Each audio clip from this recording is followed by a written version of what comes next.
I walked into the boardroom that morning with a quiet sense of pride. 25 years. A quarter of a century of loyalty, of building something that mattered. I thought there might be flowers, maybe a chilled bottle of champagne waiting on the side table. A small celebration. I imagined a few kind words about dedication, the sort of recognition you only earn through decades of sacrifice. Instead, there was silence, and then laughter. Adrian Stone, the new CEO, stood at the head of the long, polished table, grinning as if he were delivering a punchline. "Naomi Hale," he said, his voice dripping with mock ceremony. "Today we honor your 25 years by letting you go." He produced a plaque wrapped in cheap foil, slapped it on the table, and smirked. The room went rigid. A few people shifted uncomfortably in their seats, but no one spoke. My 25th work anniversary had been turned into a humiliating drama. In that moment, I felt the pain of betrayal worse than any missed night or family milestone. Moments like these remind us, after giving so much away, it's important to do one small thing that honors ourselves. Call someone who truly values you, even for a few minutes, and let them remind you that you're not invisible. Tell me where you're watching from. Tap the like and subscribe buttons if you've ever felt invisible after years of loyalty. For those who didn't know me, I was the company's senior treasury architect. Not a glamorous title, but vital. I designed the internal system that routed billions through multiple layers of accounts, approvals, and safeguards. It was my invisible structure that kept Rexton's financial arteries alive. I had missed birthdays, skipped vacations, even watched my son graduate through a recording because I was trapped in a client meeting. My life had been poured into protecting this company's wealth. Adrian, by contrast, was the embodiment of everything I was not. Flashy suits, perfect smile, headlines instead of spreadsheets. He didn't respect the quiet work of stability. He craved spectacle, and in firing me on the very day that should have been my celebration, he thought he had proven his dominance. I took the plaque, feeling its hollow weight in my hands, and I nodded. To the board, to Adrian, to everyone in the room. It looked like I had bowed my head in defeat. That nod was all they saw. What they didn't see was that my nod had already triggered the silent architecture I had built years before. The hidden safeguard. While they believed I was broken, the system was quietly awakening. And that was the moment humiliation began to shift into something far more dangerous. I left the boardroom that morning with the cheap plaque still in my hands, the sound of Adrian Stone's laughter echoing in my ears. Outside the glass doors, the office buzzed with ordinary routine, keyboards clattering, phones ringing, footsteps rushing down the corridor. To them, it was just another workday. To me, it was the death of 25 years, walking through those familiar halls. Memories pressed in on me. Not the good kind, the ones I had buried for so long. The sacrifices I had convinced myself were necessary. I remembered the day my son turned 10. He had asked me to bake a cake with blue frosting, the kind he saw on television. I promised him I would be there early, but instead I was stuck in a late-night reconciliation call with our European clearinghouse. By the time I arrived home, the cake had been eaten, and he was asleep with the candle still half burned on the kitchen table. I told myself it was for his future, that every hour I gave to Rexton Financial would mean security for him. Then came our 20th wedding anniversary. My husband had planned a weekend away by the coast. Just the two of us, after years of raising a family and chasing deadlines. That morning, an emergency hit. A suspicious transfer flagged in the Hong Kong branch. I spent 12 hours unraveling the error. He spent 12 hours waiting, until finally he left the hotel alone. When I came home that night, he handed me the untouched bottle of champagne. "You married the company," he said quietly. I had no defense. The hardest cut came years later. At my son's college graduation, he had worked tirelessly, just as I had taught him, and walked proudly across the stage. I was supposed to be in the audience. Instead, I was in a locked conference room negotiating a compliance breach worth hundreds of millions.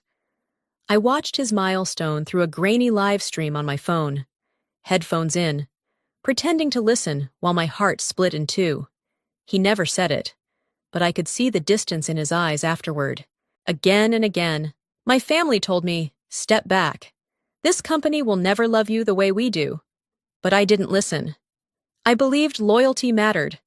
I believed if I kept the bloodline of Rexton's finances flowing, they would protect me the way I had protected them. That was my pride. And now, standing in the shadow of Adrian's mockery, I felt the regret seeping in, heavier than any ledger I had ever balanced. Still, there was a part of me they would never understand, not even my family. For all the sacrifices, I was the one who built the spine of Rexton's treasury. I had seen money move across continents, through storms and crises, and I had kept it safe. It was my system, my silent architecture, that ensured the company never collapsed under pressure. That was my creation. That was my legacy. And hidden deep within that architecture was something I had never shared: the final token. Years ago, after exposing a senior executive for siphoning funds, I realized Rexton needed a safeguard. The board wanted quiet resolution, not scandal. So I designed one. Every major transfer, every liquidity shift, every overnight settlement carried an invisible thread. And at the end of that thread was me. Without my confirmation, the system could move, but it could never close. Without my token, nothing truly settled. No one else knew. Not Adrian, not the board, not even the CFOs who came and went. They thought my role was ceremonial, a formality signed in digital ink. In reality, I was the last lock on every dollar. That was my pride. And now, as I looked back at all I had given up, it was also the seed of my revenge. I still remember the first time Adrian Stone walked into the building. He had the look of a magazine cover, tailored navy suit, gleaming cufflinks, a smile so polished it could have been rehearsed in front of a mirror. The board called him a visionary, someone who would modernize Rexton and bring energy to a company they thought had grown stale. To me, he looked like a performer stepping onto a stage. Adrian didn't speak the language of balance sheets or cash flow models. He spoke in slogans. Visibility is everything. Perception equals growth. The directors lapped it up, nodding as though they were hearing wisdom. But beneath the charm, I noticed gaps. He couldn't explain the simplest liquidity ratios, didn't know how settlements worked across time zones, and confused short-term assets with long-term investments. Still, he waved away details with the confidence of a man convinced that style mattered more than substance. At first, I tried to reserve judgment. I had worked under 4 CEOs in 25 years, and each one arrived with a new philosophy. Some cared about discipline, others about expansion. I had survived them all by focusing on the system I had built, the arteries of Rexton's finances that kept money flowing no matter who sat in the corner office. But Adrian was different. He wasn't just another leader with a new vision. He was dangerous because he didn't understand what kept us alive. And worse, he didn't seem to care. Within his first 90 days, he reshuffled leadership. Longtime colleagues who had stood beside me through midnight reconciliations and near-catastrophic errors were suddenly retired or reassigned. Their experience was replaced by people Adrian trusted, people who smiled at cameras and knew how to echo his buzzwords. The most jarring was his new chief financial officer, a man named Derek Walsh. Derek was younger than me by at least 20 years, sharp in appearance, but shallow in depth. He had never designed a treasury flow, never managed crisis liquidity, and it showed. He strutted into meetings with the arrogance of someone convinced he was smarter than the spreadsheets in front of him. Adrian adored him. In one meeting, as we reviewed quarterly settlements, Derek leaned back in his chair, smirked, and said, "Honestly, anyone could do what Naomi does. The process runs itself now." The words hung in the air, casual to him, but heavy to me. My colleagues, the few who remained, glanced at me with unease. Adrian chuckled, as if Derek had cracked a harmless joke. But inside, my stomach tightened. That was the moment distrust cemented itself. I had given this company my life. I had missed birthdays and anniversaries, kept the system standing through crises no one even remembered anymore because I had solved them before they became headlines. And now, a CFO with no real understanding of the structure I had built could sit in a room and claim anyone could replace me. It wasn't just arrogance, it was ignorance, and ignorance in finance was lethal. I didn't respond. Outwardly, I kept my expression neutral, my notes tidy, my voice calm when I spoke. But inwardly, gears turned. Derek's remark wasn't just an insult, it was a warning. He believed the system no longer needed me. Adrian believed him, and if they truly thought I was replaceable. Then I knew where this path was leading. Distrust grew into quiet vigilance. I watched how Adrian surrounded himself with people who owed him, not the company. I watched how Derek made decisions without grasping consequences. And I began to realize that sooner or later, my loyalty would no longer shield me. They would come for me, convinced I was expendable. And that was fine, because what neither Adrian nor Derek understood was that the system they dismissed as self-running had one hidden truth. It could not run without me. The day began with the same hope I had carried every year on my work anniversary. 25 years of loyalty. Surely the company would acknowledge that. Even a small gesture would have meant something. But as I entered the boardroom, I sensed immediately that this day was different. The chairs were filled, the directors' expressions carefully neutral, and Adrian Stone stood at the head of the table like an actor preparing for his big scene. He let the silence build until every eye was on him. Then, with a grin that curled at the edges, he announced, "Today, we honor Naomi Hale for 25 years of service by making this her last." Laughter spilled from his lips, as if he had delivered the punchline to a well-rehearsed joke. My breath caught in my chest. For a moment, I thought I had misheard. The words rang louder in my head than they did in the room. My 25 years, reduced to a spectacle. A plaque wrapped in cheap foil was tossed onto the table. "Your keepsake," Adrian sneered, his voice mocking. Some directors shifted in their seats, uncomfortable but silent. No one intervened. Not one. The room that should have recognized my dedication instead turned into a theater of humiliation. The shock hit first. A wave of disbelief so heavy it nearly stole my voice. I thought of all the sacrifices, the birthdays I had missed, the anniversaries left uncelebrated, the graduation I had watched through a screen because I was locked in a conference call. I had poured my life into building a financial system that kept billions safe. And here I was, reduced to a prop in Adrian's performance. Then came the anger, hot, sharp, filling every corner of my chest. How dare he? How dare a man who couldn't explain a liquidity ratio, who spoke only in slogans, treat me like a disposable relic? His arrogance burned brighter than the shame he tried to inflict on me. Across the table, I noticed a young analyst, phone angled slightly, pretending to jot notes. In truth, she was recording. Her eyes met mine briefly. A flicker of silent solidarity. Adrian, too caught up in his theater, never noticed. He leaned back, laughter echoing, certain of his power.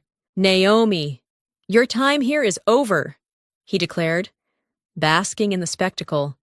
But he didn't realize the show was already slipping from his control. The video of his mockery would not stay confined within these walls. As I picked up the hollow plaque, its cheap weight pressing into my palm, I forced myself to keep my face calm. I nodded once. Steady. Silent. To the board. To Adrian. It looked like defeat. That was what he wanted. The bowed head, the broken loyalty, the symbol of his victory. But beneath the calm, my anger hardened into resolve. They had no idea that a single nod could mean something else entirely. They had no idea that the very system they dismissed as self-running carried within it the imprint of my authority. I walked out of the boardroom with the plaque clutched in my hands. Behind me, Adrian's laughter still echoed, but it no longer mattered. Already, whispers were spreading as the young analyst's recording made its way across the internal network. By evening, employees would watch their CEO mock a woman who had kept the company afloat for decades. The mask of his charm would begin to crack. Not because I shouted, but because the truth had a way of leaking out at the seams. Shock had broken me for a moment, but anger rebuilt me stronger. They thought I was finished. In reality, the first domino had already tipped. I carried the plaque home as if it weighed 100 pounds, though in truth it was little more than tin pressed into a plastic frame. The words engraved, 25 years of service, felt like mockery rather than honor. Adrian's laughter still echoed in my ears, each cruel note replaying as I walked through my front door. My husband looked up from his chair the moment he saw me. His eyes went to the plaque in my hands, then to the hollow expression on my face. He didn't ask questions. He didn't need to.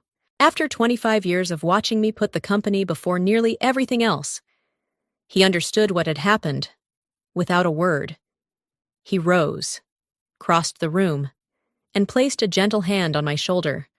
There were no tears left in me. I had cried them years ago, on nights when I missed birthdays, on mornings when I left him sitting alone at a breakfast table set for two, on weekends when I packed a bag for another last-minute trip while promising we would celebrate later. Tonight, there was only silence, heavy, suffocating, but steady. We sat together in that silence for a long while. He poured me a glass of water, set it by my side, and didn't press for conversation. The restraint in his quiet presence mirrored my own. He wanted to comfort me, but he also knew I was beyond simple words. Later, when he went to bed, I remained at the dining table with the plaque beside me.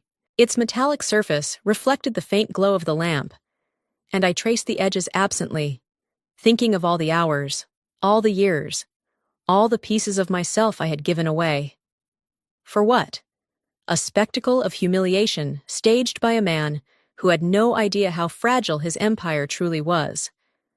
I opened my laptop, the familiar hum rising as the screen flickered to life. My fingers hovered over the keyboard for a moment. This was not a decision made in anger. It was the culmination of years of foresight, the kind of quiet planning no one had ever noticed because I had never drawn attention to myself. I typed the sequence I had memorized years ago, each keystroke deliberate, calm. The interface was stark, unadorned, invisible to anyone but me. A single line of confirmation appeared across the screen. Token disengaged, countdown initiated. I leaned back, exhaling slowly. To anyone else, the words would mean nothing. To me, they meant everything. It was the beginning of a silent shift in power. The moment when the system I had built would acknowledge what Adrian never had, that nothing truly functioned without me. I closed the laptop gently, almost reverently, and placed it on the table.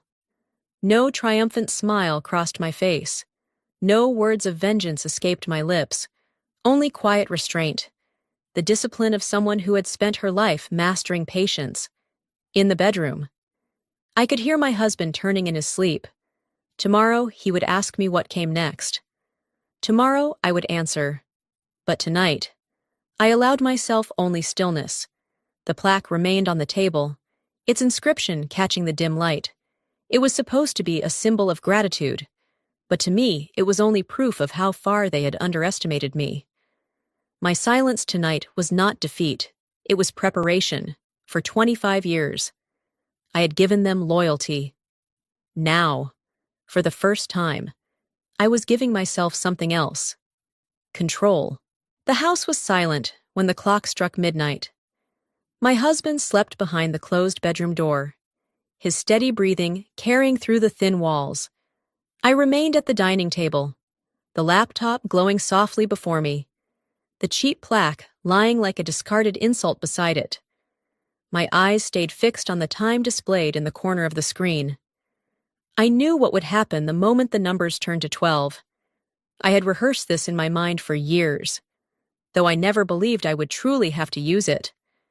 The safeguard had been built for protection, for the day when corruption inside Rexton threatened to tear the company apart. Now, ironically, it would protect me instead. At precisely 12 o'clock midnight, the system shifted. A cascade of automated signals triggered across continents, rippling through servers and mirrored databases. I felt the weight of 25 years compress into that single instant. My heart thudded as lines of code scrolled across the screen. Confirming what I already knew, every major channel of liquidity had been locked. On screens inside, banks from London to Singapore. A warning message blinked red. Pending authorization, missing token. Transactions scheduled for settlement stalled in place. Funds that should have flowed like water froze midstream, held in suspension by a single absent key, mine. I leaned back, exhaling slowly, my fingers trembling only slightly. The anticipation I felt was not excitement, but a heavy, electric stillness, like the air before a thunderstorm. I imagined traders refreshing their terminals in confusion, executives rubbing their eyes as they realized their accounts were no longer moving. The system had entered a frozen state, and there was nothing they could do to bypass it. Then came the unexpected twist. A regional bank in Denver, small compared to the international giants, reviewed its pending settlement and panicked. $12 million were supposed to clear that night, when the message persisted.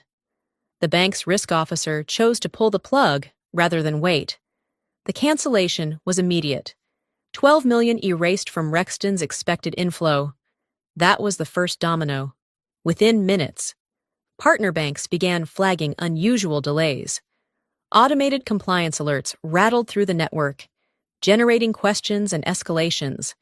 The chain reaction had started earlier than I predicted. What was supposed to remain contained until morning was already echoing across financial circuits in the dark hours of the night. I closed my eyes, letting the reality sink in.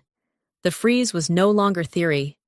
It was alive, moving faster than even I had calculated. For years, I had hidden the final token as a safeguard. Tonight, it had become my silent weapon.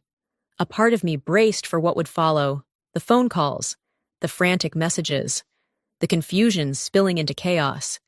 Another part of me felt an odd calm. I had waited too long, endured too many humiliations, sacrificed too many moments with my family to crumble now. If the system moved faster than expected, so be it. Adrian Stone and his new circle of loyalists had believed they were untouchable. By morning, they would understand the opposite. The laptop chimed, displaying the first wave of flagged alerts. My pulse quickened, but I kept still, breathing evenly. The anticipation coiled inside me, not unlike the sensation of standing at the top of a roller coaster, the descent inevitable, unstoppable. I glanced at the plaque again. 25 years reduced to hollow words, meant to belittle me in front of the people who should have defended me. Yet here, in the glow of my laptop, I felt none of that humiliation. Instead, I felt the weight of power, not loud, not boastful, but quiet and absolute. Outside, the night pressed against the windows. The world still slept. unaware that a company worth billions had just been locked by a single absent key. By dawn, Adrian would be scrambling, the board in shock, and the network of banks caught in a storm none of them had foreseen. But for now, at midnight, it was only me, the silence of the house, and the countdown I had begun. The first vibration came at 6:30 in the morning. My phone rattled against the nightstand, pulling me from the shallow edge of sleep, then another, and another, until the device buzzed with the urgency of a hive. I sat up, rubbing my eyes, and glanced at the caller ID. Risk Department. A minute later, another call, this time the CFO. By the third, Adrian Stone's name glared across the screen. I didn't answer. Down the hall, my husband brewed coffee, the smell drifting into the bedroom. I rose slowly, deliberately, letting the phone continue to pulse in my hand. Their chaos was not mine. For once, I had no reason to rush. By the time I reached the kitchen, my inbox had flooded with urgent subject lines. Funds frozen, immediate response required, liquidity disruption, authorization needed now. The number climbed with every passing minute. I scrolled calmly, sipping from the cup my husband placed in front of me, the steam rising into my face. From their side, the company was unraveling. Overnight settlements had failed. $84 million sat suspended, locked behind a missing token no one could override. Risk officers scrambled to contain the fallout. The CFO barked orders that solved nothing, his emails betraying panic in the clipped tone of his words. And Adrian left me 3 voicemails in under an hour, each more desperate than the last. Naomi! It's Adrian. Call me back immediately. Naomi, we need you. The system's gone haywire. This is urgent. Finally, a third. Listen, whatever this is, we can fix it. Just call me. I let the messages play in silence while I stirred sugar into my coffee. Calmness wrapped around me like a second skin. For the first time in decades, I wasn't scrambling to save them. Then came the second wave of fallout. A notification pinged across my feed, and I froze. Not in fear, but in recognition. Someone had leaked the video. It was the young analyst, the one who had angled her phone during yesterday's boardroom farce. The clip was only 27 seconds long, but it was devastating. Adrian, laughing as he tossed the plaque onto the table. His words clear. We honor Naomi Hale's 25 years by making this her last. By mid-morning, the video had spread from the company's internal network to public social media. Comments poured in by the hundreds. Some were outraged, others disbelieving.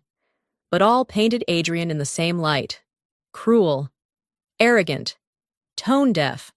Reporters picked it up within hours. A financial news site headlined, CEO laughs while firing veteran Treasury architect. 84 years now frozen. The juxtaposition was perfect, almost poetic.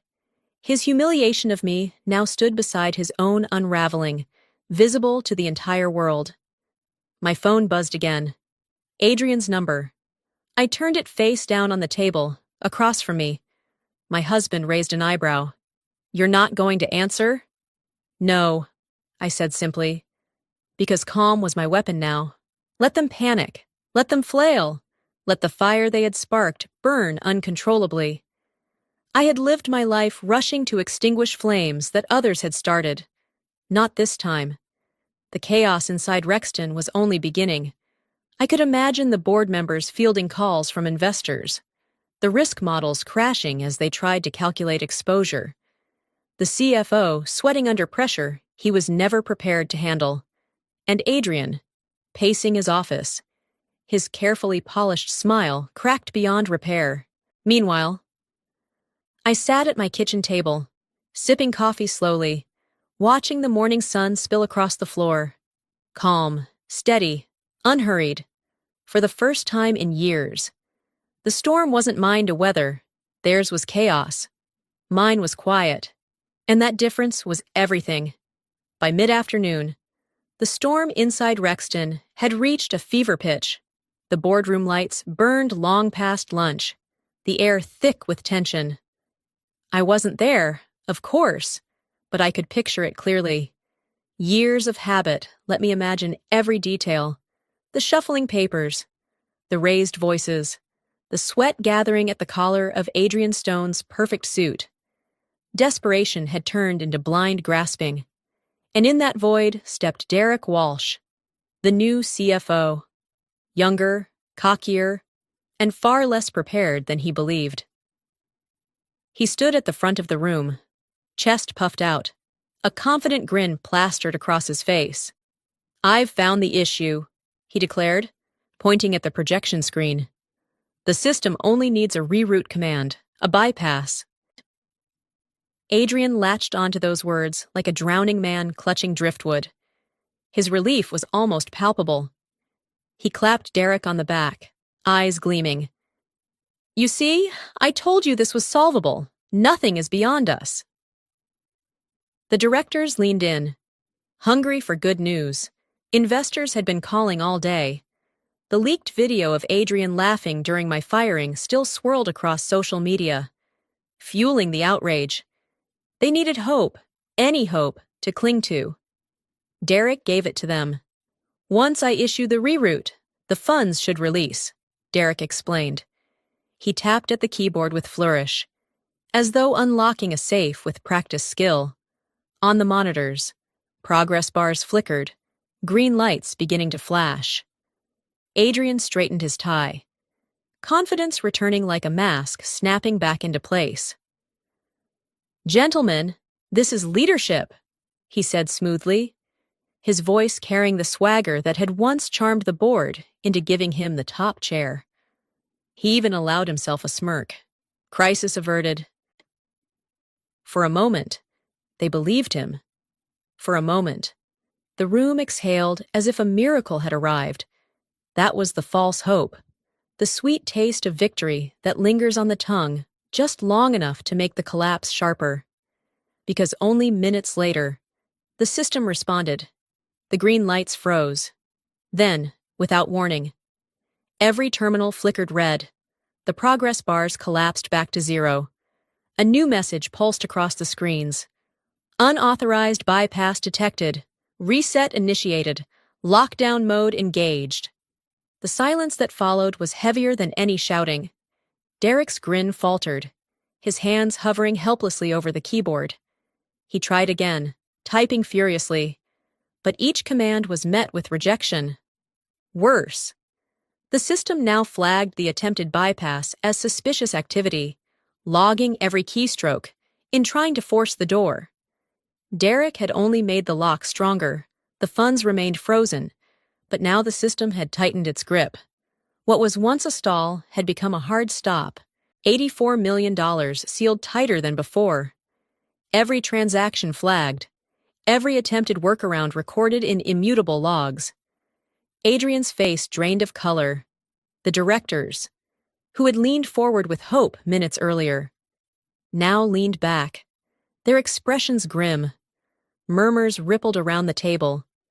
Derek mumbled excuses, his earlier bravado collapsing into stammered words. And Adrian, who had strutted in that room with triumph just moments earlier, was forced to swallow his pride in front of the very people he had tried to impress. His victory had lasted less than 5 minutes. From my kitchen table, I read the internal alerts on my private dashboard. Calmly, steadily, I sipped my coffee. The anticipation I had carried the night before had given way to certainty. They were stumbling in the dark, grasping for shortcuts, and every mistake they made only deepened the pit. False hope is crueler than no hope at all. Adrian had dangled salvation in front of his board, only to watch it vanish in real time. And with each failure, the truth grew clearer. The system wasn't broken. It was working exactly as I designed it. The call came just past noon. My phone buzzed on the kitchen counter. Adrian Stone's name flashing across the screen. For hours I had ignored him, but something told me this was the moment to pick up. I slid my finger across the glass and lifted it to my ear. His voice was nothing like the triumphant tone he had used in the boardroom the day before. It was lower now, strained, desperate. "Naomi," he began, trying to steady himself. "Let's talk. Whatever this is, we can make it right. Name your price. Anything you want. Just unlock the system." I leaned back in my chair, letting the words hang. For 25 years. I had bent myself into knots to save this company. I had sacrificed my family, my time, my life, and in return, they gave me a plaque wrapped in foil and a public humiliation. Now, here was the man who laughed in my face, begging. "Adrian," I said quietly, my voice as calm as the surface of still water. "Do you remember what I warned you 10 years ago?" There was a pause. On the other end, I could almost hear him searching his memory, rifling through moments he had dismissed. What do you mean?" "I told you once," I said, each word deliberate, "that shortcuts in finance are illusions. They collapse. I told you that no system can survive arrogance. You smiled, nodded, and went back to your slogans. But I wasn't speaking in riddles. I was telling you the truth. You just didn't listen." His breath caught, the silence thickening. For the first time, he had no clever phrase, no dismissive laugh. "And Adrian," I continued, the calmness in my tone cutting sharper than anger ever could. "Every attempt you and your CFO made to bypass the system is logged. Every keystroke, every unauthorized reroute, every command flagged as suspicious. Those records are permanent, immutable. They are now part of the very structure you mocked." The line went dead silent. I could picture his face, pale, lips pressed tight, the confidence draining away as he realized what I had just told him. It wasn't only that the money was locked, it was that his frantic scrambling had created a trail of evidence that could ruin him further. "You don't understand," he stammered finally, his composure cracking. "The board, the investors, if they see those logs—" "They will," I interrupted. Still calm, still steady. "That's what happens when you try to force what was never yours to control." I let the quiet hang again, the weight of his own actions pressing against him. For years, he had believed he was untouchable, protected by charm and spectacle. Now, his downfall wasn't my rage. It was his own record, written in the very system he underestimated. "Naomi, please," he whispered. The arrogance gone, the man exposed. "There has to be something you want." I almost laughed then, but I didn't. Laughter would have given him too much. Instead, I spoke the truth he had never wanted to hear. "What I want, Adrian, is nothing from you, nothing at all." Before he could answer, I ended the call. My hand didn't tremble. My breath didn't quicken. I simply set the phone down and returned to my coffee, the steam curling in the late afternoon light. Cold control. That was all I needed now. Not revenge shouted in anger, but justice carried out in silence. His empire was collapsing not because I screamed, but because I had designed it to recognize arrogance and expose it. Adrian thought money could buy everything, even dignity. But dignity was something he would never afford. The board convened an emergency session the next morning. The clock had barely struck 9 when the directors filed into the oak-paneled conference room.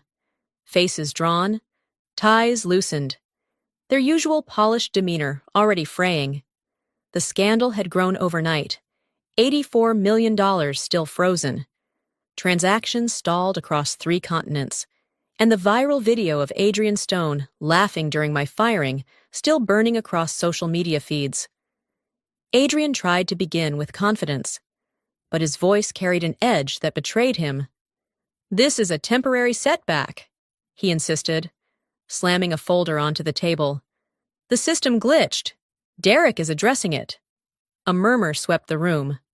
One director, a silver-haired veteran named Crawford, leaned forward. Glitched? Adrian, this system has operated flawlessly for 25 years, and it's not a coincidence that the very day you humiliate its architect, everything collapses. The words hit like a gavel. A few directors nodded in agreement. Others shifted uneasily, unwilling to take sides just yet. Adrian's face tightened. He slapped the table with his palm, the sharp crack echoing. So you're saying this is my fault? That she orchestrated this? Naomi Hale is bitter. She's sabotaging us. But another director, Patel, shook her head firmly. Don't twist this. Adrian, even if Naomi walked out yesterday, the fact remains, she gave this company 25 years. We should be asking why we let someone like you treat her like a joke in front of us. The room fractured into factions. One side demanded answers, calling up Naomi's record, the crises she had prevented, the billions safeguarded under her watch, the loyalty she had shown even when others faltered. The other side focused on damage control, the investors calling nonstop, the headlines tarnishing Rexton's name, the looming threat of market instability. Adrian's composure cracked further. His voice rose, raw and defensive. You think she's some saint? She built a prison and locked us in it, and you're praising her? He turned on Derek, the new CFO, eyes blazing. You said you fixed this. You swore the funds would move. Derek shrank under the fury, mumbling excuses about system resets and unexpected firewalls. His earlier bravado was gone, leaving only sweat and stammering, vindication. That's what it felt like, even from miles away. Though I wasn't in that room, I could imagine every glance, every whispered acknowledgement of the truth I had known all along. They needed me. The company had mocked me, dismissed me, replaced me. And yet, in the hour of crisis, my absence weighed heavier than my presence ever had. Because now they remembered. They remembered the nights I stayed until dawn, balancing liquidity streams so markets would never notice a glitch. They remembered the time